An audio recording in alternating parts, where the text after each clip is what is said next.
সবুজ ধানক্ষেত, নদীর স্রোত, মাটির রাস্তা, গরুর গাড়ি চলাচল করছে, পাখির ডাক কানে আসছে। একটি পুরনো বাস ধুলোমাখা রাস্তার ধারে থামে।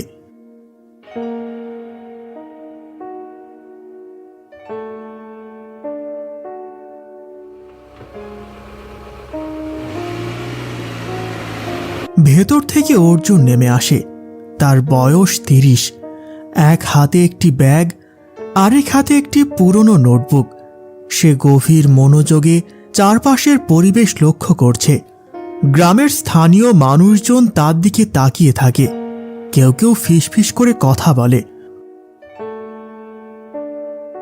বাহ, কি সুন্দর গ্রাম! এমন গ্রাম আমি আগে কখনো দেখিনি। শহরের কোলাহল থেকে এত দূরে এমন নিরিবিলি একটা জায়গা।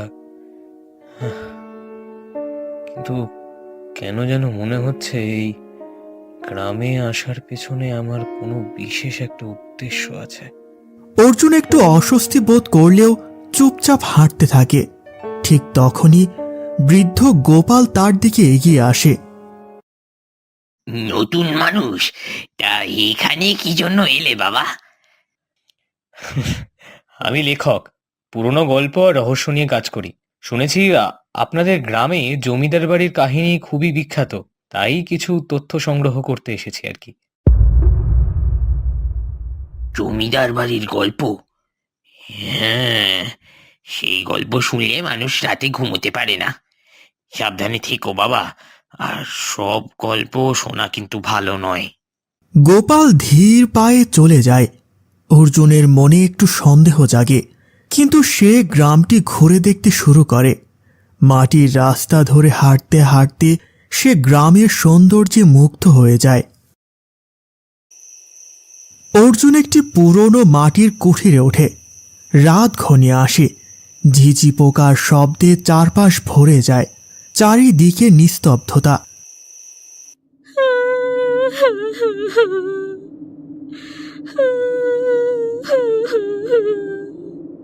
হঠাৎ দূর থেকে নারীর করুণ কান্নার আওয়াজ ভেসে আসে।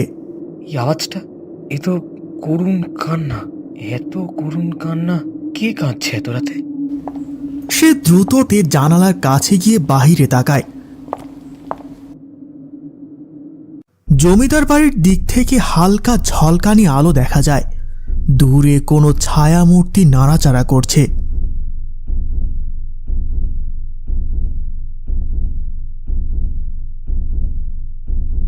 আলো, ছায়ামূর্তি, এটা কি আমার কল্পনা নাকি সত্যি সত্যি ঘটছে? সে কিছুক্ষণ তাকিয়ে থাকে, কিন্তু কৌতূহল থাকা সত্ত্বেও রাতে বাহিরে বের হতে সাহস করে না।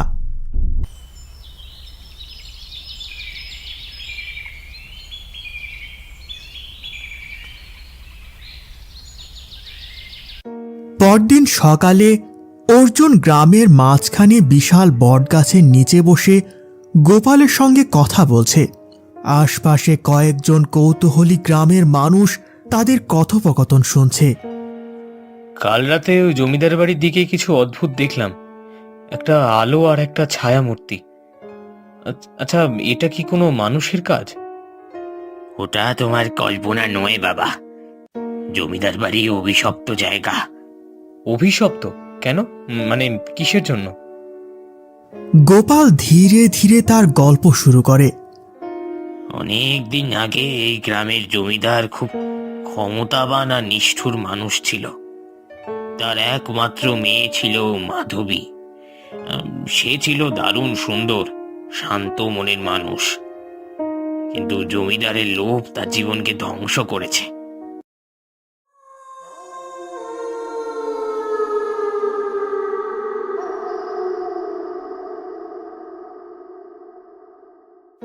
কেউ জানে না মাধবীকে ঠিক কিভাবে হত্যা করা হয়েছিল।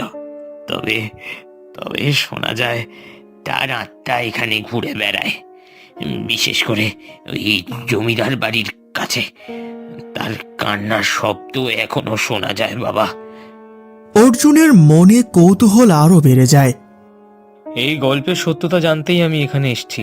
আমি দেখতে চাই এই গ্রামের ইতিহাস সত্যিই কোনো রহস্য লুকিয়ে রেখেছে কিনা।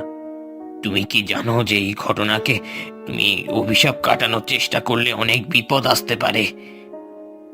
আমার কাজ সত্য বের করা, আমি ভয় পাই না।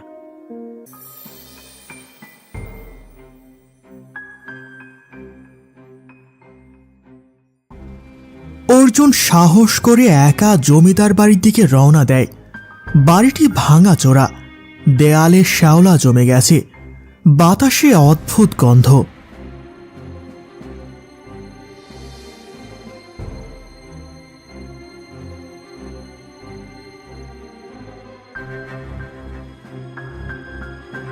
এই জায়গাটা দেখেই গা ছমছম করছে, এত ভয়ঙ্কর একটা পরিবেশ।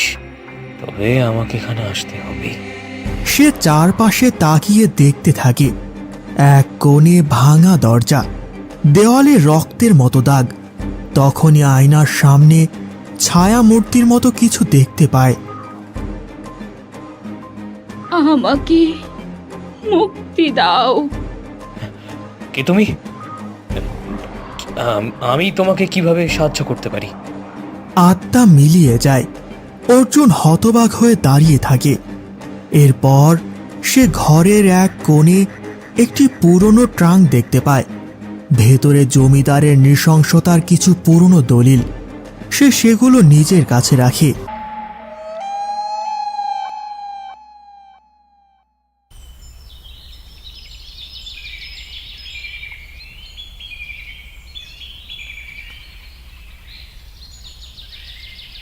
পরের দিন সকালে অর্জুন গ্রামের এক চঞ্চল কিশোরী শান্তার সঙ্গে দেখা করে।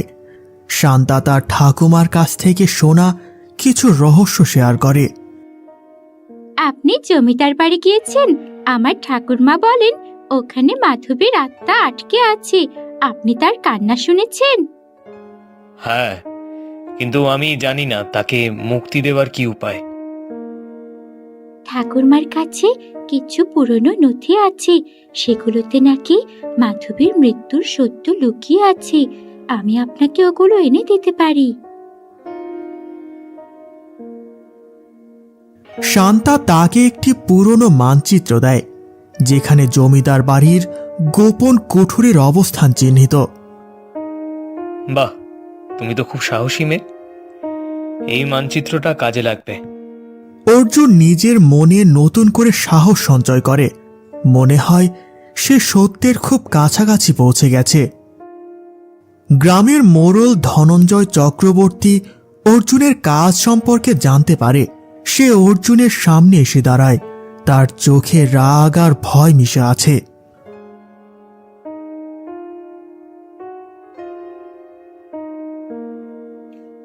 এই, তুমি এখানে কি করছো? শহুরে লেখক, এই গ্রামে কিন্তু বেশি মাথা খাওয়ানো ভালো নয়। পুরনো কাহিনীর পেছনে পড়লে নিজের ক্ষতি হতে পারে। হ্যাঁ, আমি এখানে শুধু সত্য খুঁজতে এসেছি। শুনেছি জমিদার বাড়ির গল্পে অনেক অন্ধকার অধ্যায় লুকিয়ে আছে। তুমি কি জানো এই জমিদার বাড়ির গল্পে কত মানুষের জীবন নষ্ট হয়েছে? কিছু সত্য এমন যা জানা ভালো নয়। সাবধানে থেকো। আপনার কথায় তো মনে হচ্ছে আপনি কিছু লুকোচ্ছেন। ধনঞ্জয় কোনো উত্তর না দিয়ে চলে যায়। অর্জুনের মনে সন্দেহ আরো গভীর হয়। শান্তা রাতে অর্জুনের কুঠিরে আসে। তার হাতে একটি মোমবাতি। সে নিচু স্বরে কথা বলে। মানচিত্রে দেখানো জায়গাটা জমিদার বাড়ির নিচের গোপন কুঠুরি। ঠাকুরমা বলেছেন ওখানেই মাধবীকে বন্দি করে রাখা হয়েছিল। তুমি কি ভয় পাচ্ছ? হয়তো লাগেই, কিন্তু আপনার সাহস দেখে মনে হয় আমি পারবো। অর্জুন শান্তাকে বলে কোনো বিপদ হলে সে যেন পেছনে থাকে। অন্ধকার রাত, ঝিঝি পোকার ডাক, হালকা বাতাস। অর্জুন ও শান্তা জমিদার বাড়িতে প্রবেশ করে।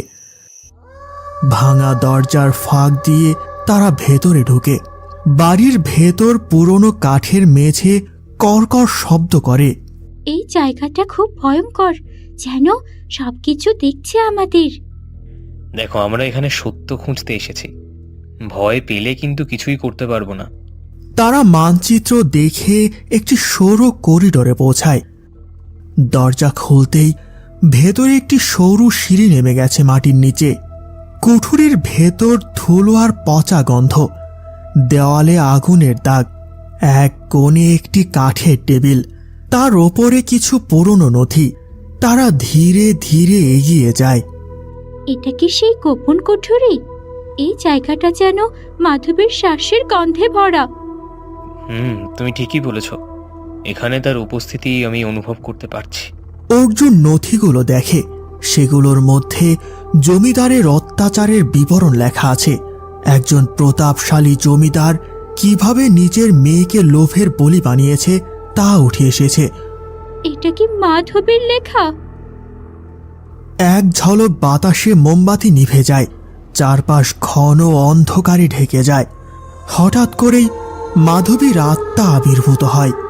সাদা শাড়ি, শূন্য চোখ, বিভৎস মুখ। তোমরা এখানে কেন এসেছো? তোমাকে মুক্তি দিতে। বলো কিভাবে তোমার সাহায্য করতে পারি। আমার হত্যাকারীর উত্তরসূরি ক্ষমা না চাইলে আমি মুক্তি পাবো না। মাধবীর আত্মা মিলিয়ে যায়। শান্তা ভয়ে অর্জুনের পাশে লেগে থাকে। আমরা কি সত্যি তাকে মুক্তি দিতে পারবো? এখনো অনেক পথ বাকি। আমাদের সেই উত্তরসূরিকে খুঁজতে হবে।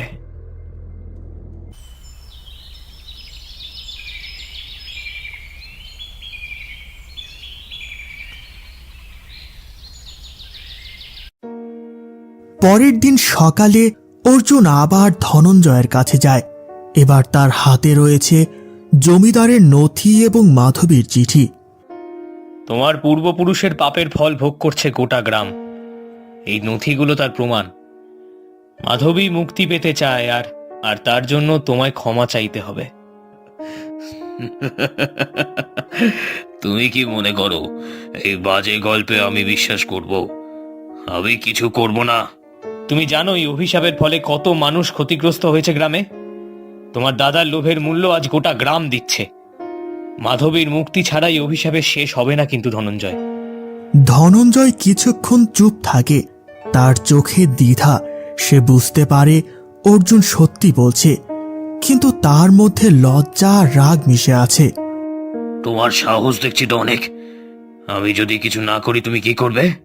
হ্যাঁ, তুমি যদি কিছু না করো মাধবীর আত্মাই গ্রাম ধ্বংস করে দেবে। ধনঞ্জয় অর্জুনের কথা ভেবে চিন্তিত হয়ে পড়ে। রাতে অর্জুন ও শান্তা নিজেদের মধ্যে আলোচনা করে। তারা বুঝতে পারে ধনঞ্জয় সহজে মাধবীর সামনে গিয়ে ক্ষমা চাইবে না। শান্তা একটি নতুন উপায় বের করার কথা বলে। আমাদের এমন কিছু করতে হবে যাতে ধনঞ্জয় ভীত হয়। তার কাছে এই অভিশাপের ভয়টা বাস্তব করে তুলতে হবে। ঠিক বলেছ। আমরা যদি মাধবীর আত্মার উপস্থিতি তার সামনে আনতে পারি তাহলে সে বাধ্য হবে। তারা মাধবীর আত্মাকে পুনরায় আবির্ভূত করার একটি পদ্ধতির খোঁজে জমিদার বাড়ির গোপন নথি দেখে। সেখানে একটি প্রাচীন রীতি উল্লেখ আছে যা আত্মাকে তার হত্যাকারীর সামনে উপস্থিত করতে পারে। পরের দিন অর্জুন ও শান্তা রীতির প্রস্তুতি নেয়। তারা জমিদার বাড়ির একটি নির্দিষ্ট ঘরে সবকিছু প্রস্তুত করে। অর্জুন ধনঞ্জয়কে সেখানে আসতে বাধ্য করে। ধনঞ্জয় অগত্যা সেখানে আসে, তবে তার মুখে বিরক্তি স্পষ্ট। এত সব নাটক, এতে কিচ্ছু হবে না। তুমি শুধু দেখো, হয়তো তোমার মত বদলে যাবে। অর্জুন মোমবাতি জ্বালায়, একটি বিশেষ মন্ত্র পাঠ করে।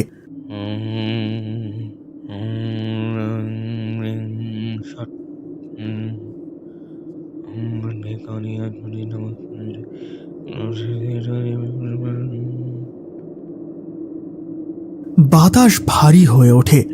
ধনঞ্জয়ের মুখে ভয় ছাপ ফেলতে শুরু করে। হঠাৎ করে মাধবীর আত্মা আবির্ভূত হয়। তোমার পূর্বপুরুষের লোভ আমাকে শেষ করেছে। তুমি কি আমার মুক্তি দিতে পারবে? আমি আমি কি করতে পারি? আমি তো কিছু করিনি। তুমি তার উত্তরসূরি। ক্ষমা চাও, এই অভিশাপের চক্র ভাঙো।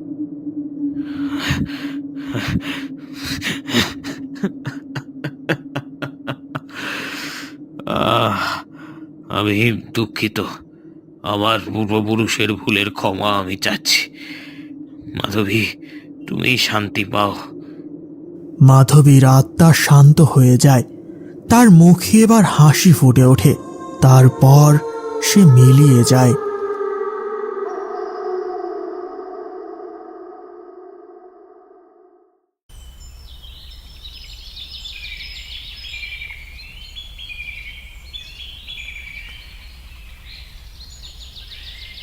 পরদিন ভোরে গ্রামে নতুন আলো আসে।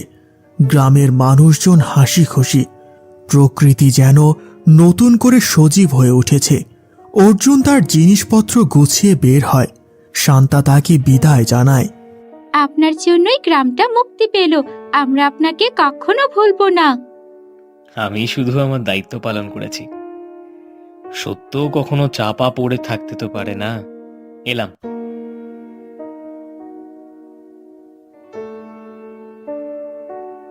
অর্জুন বাসে উঠে যায়।